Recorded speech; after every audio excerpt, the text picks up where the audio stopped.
इस पे भी लिखा हुआ है कि अगर एक बोतल यूरिया जो लेते हैं तो कम से कम एक बोरा यूरिया का काम करेगा, और उससे भी सस्ते यानी 225 रुपये इसका दाम है।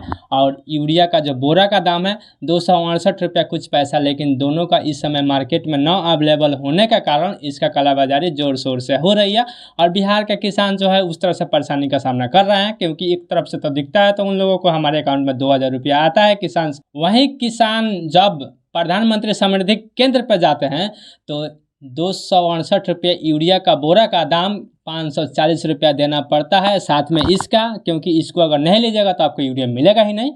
अगर आप लेते हैं तो इसको ला करके रखना पड़ता है, यानी 225 रुपया आपका गया नुकसान। और ऐसे में इसका यूज तो होता नहीं है, केवल रखने के लिए होता है। लेकिन आप लोग ज़रा सोचिएगा कि अगर आप अगर ईयरली अगर 5-7 बोरा अगर लेते हैं तो आपका 2000 रुपया ऐसा ही चला जाता है, बेतुक का चला जाता है। इसमें दो मत की बात नहीं है। लेकिन सरकार का ये भी कहना है कि जो यूरिया का कालाबाजारी हो रही है उसको रोकने के लिए कृषि सलाहकारों को दुकान पे जाना है, जहाँ पे प्रधानमंत्री समृद्धि केंद्र है वहाँ पे खुद उन लोगों को डिस्ट्रीब्यूट कराना है कि किसको कितना रिक्वायरमेंट है उसके अनुसार उसको देना है। लेकिन दूसरी बात ये आती है कि जैसा होता है क्या, तो शायद से आपके जवाब होगी कि नहीं। और रियल लाइफ में ग्राउंड लेवल पे भी है कि जो यूरिया के कालाबाजारी इतना जोर शोर से है कि जो इन लोगों का जाने का मौका भी नहीं मिलता है। जो भी रीजन हो, अब किस तरह से व्यवस्था है ये आप लोगों को खुद पता है कि क्या करप्शन हो रहा है कि क्या हो रहा है, आप लोग से भूला नहीं है। लेकिन अगर आप लोग अगर बिहार सरकार या केंद्र सरकार दोनों मिलकर के बिहार में यूरिया की मांग को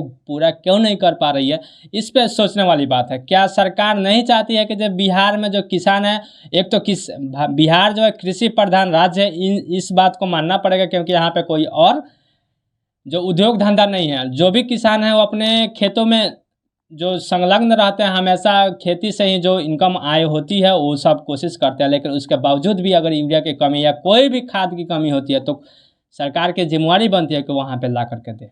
लेकिन सरकार इस पे बोल देती है कि जहाँ पेपर में बोल दिए कि जहाँ आपके पास इस तरह से सब सॉल्यूशन हो रही है, आपके कृषि सलाहकार काम कर रहे हैं, लेकिन क्या होता है आप लोगों से भूला नहीं है। आप लोग जागिए और खुद पूछिए वहाँ के नियरेस्ट जो भी है।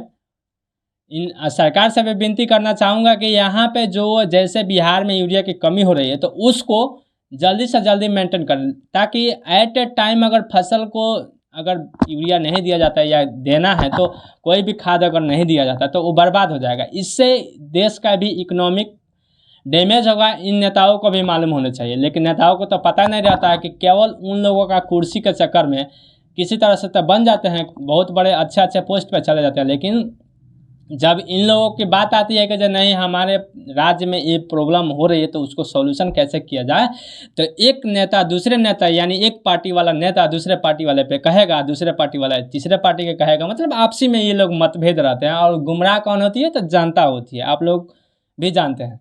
लेकिन आप लोग मत गुमराह होइए और जवाब दीजिए इन लोगों को, ताकि ये लोग एक्टिव होकर के सही ढंग से काम करें और आपके जो परेशानी है, जो आपकी टैक्स का जो पैसा जा रहा है उसको सही ढंग से आप ही के पास रिटर्न आए। अगर आप लोग सोचते हैं कि जब हमारे एक बोलने से कुछ नहीं होने वाला, तब मुझे भी मालूम है कि हमारे एक बोलने से कुछ नहीं होने वाला। लेकिन अगर आप सब मिल करके हम सब मिल करके बोलेंगे तो ज़रूर ना ज़रूर कुछ ना कुछ बदलाव ज़रूर होगा। बाकी आप लोग देख रहे थे खुशी क्रिएट लाइव, देखने के लिए धन्यवाद। मिलते हैं फिर किसी और टॉपिक के साथ, तब तक आप अपना ख्याल रखिए। और आप हमें कमेंट सेक्शन में ज़रूर बताइए कि क्या मेरी पहल कैसे लगा आप लोगों को।